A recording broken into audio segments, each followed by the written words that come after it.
I'm just I have it on my mind right now. I was just trying to play Starfield. As you can see, I tried to log in today and have about 140 hours into it, and I just found myself at probably around hour 100. I've been forcing myself to log into it, and I never thought I would feel that way when it came to a Bethesda title like this. It's in the same vein as Elder Scrolls and Fallout. Uh, it's just mind numbing how soulless this game is after a while. You know, I want to do, I try to do all the different side missions, trying to be a space cop and then be a pirate, and I did New Game Plus and New Game Plus Plus. And it's just, there's nothing here. There's nothing substantial that keeps my attention. There's nothing in the game that is that will stick in my mind for the rest of my life, like the Dark Brotherhood did. Or in Fallout, you have the Brotherhood of Steel. And, it just. And even the Caesar's Army in New Vegas, man, the game just really. It's almost like they just threw this together and didn't really have any heart in it. There's the storytelling in this, I feel like, is dog shit.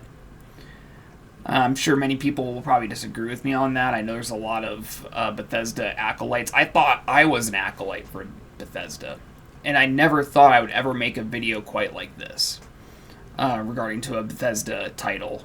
Well, I mean, you know what I mean, like within the same vein as Fallout and Elder Scrolls. This is just really disappointing.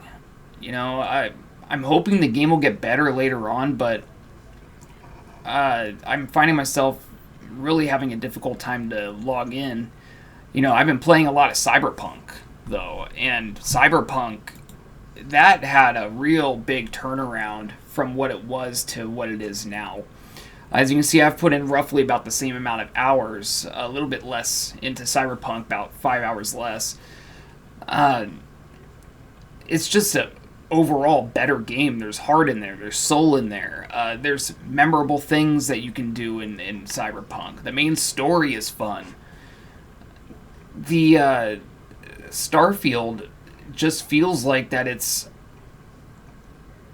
I don't even know what the word to put into it. It's just extremely disappointing.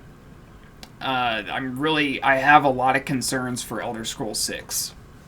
If this is the kind of work that Bethesda's going to be putting out for these type of games in the future, I really do have strong fears that Elder Scrolls 6 is going to be just as soulless, and I don't know how they could screw up Elder Scrolls, but leave it to Bethesda. I'm sure they'll figure it out.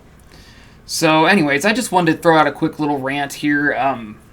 I've been wanting to do a follow-up on my Starfield video from earlier, but I didn't think it was going to be like this, though. I know I had some negative things to say about it before, but that was my first impressions. Now, I still think the game... I know I'm talking a lot of shit right now. The game itself is... It's fun for a very short while. When everything's fresh and new to you, and it's fun building ships and, this, that, and the other, but after a while, it's just stale. There's nothing here that's really... I'm not gonna... 10 years from now, 20 years from now, when I think back on games that I enjoyed, Starfield's gonna be very low on that list. And that's a shame. That's a shame. This is the first big Bethesda title that they've had since Skyrim. And it sucks that we had to wait that long just to get something like Starfield. So, anyways, I'm hoping I'm wrong about Elder Scrolls 6. I have a lot of fears that it's going to end up being just as stale and soulless as Starfield was, considering the fact that Bethesda was saying that they've been wanting to make this game for such a long time. They've had a lot of passion put into it. If this is what their passion looks like, is Starfield, then I'm afraid what they have in store for Elder Scrolls. God, they're probably going to make like the Dark Brotherhood some kind of political statement of some sort. You know, like everyone's gonna have blue hair and women are gonna have dicks, and oh my god. Anyways, I hope I'm wrong. Anyways, Bethesda let me down on this one. I don't really have like a rating on it or anything because the game is, again, it's playable for the most part, and you know, it's fun for the first several hours that you play, for the first like 70 hours or 100 hours. After that, there's no reason for me to log back into this unless they really do something about spicing it up, adding more things for you to find on planets. You have all this open space, yet there's nothing in it. What's the point? I would have rather them have maybe 10 different planets for you to explore and make them as detailed as possible. I want the whole, you know, maybe not the whole planet or whatever, but at least give us like a whole continent or something that you can explore. If they're gonna be giving you a massive playground like this. This is ridiculous, though, that they have 100 or 1,000 planets that you can explore, and there's jack shit on all of them, except for maybe 5. And even those, all you have is a town that has a lot of life in it, and then after you step outside that town, there's jack shit. So anyways, okay, I've been trying to close this video for a while now. I'm finally going to shut up. But I hope I see you guys in the next one, and sorry for my rant if you don't like this kind of thing, but I really wanted to get off my chest because it was bugging me. I was just about to jump in and play, and I couldn't. So anyways, guys, I'll see you in the next one, and I hope you take care of yourselves. Bye-bye.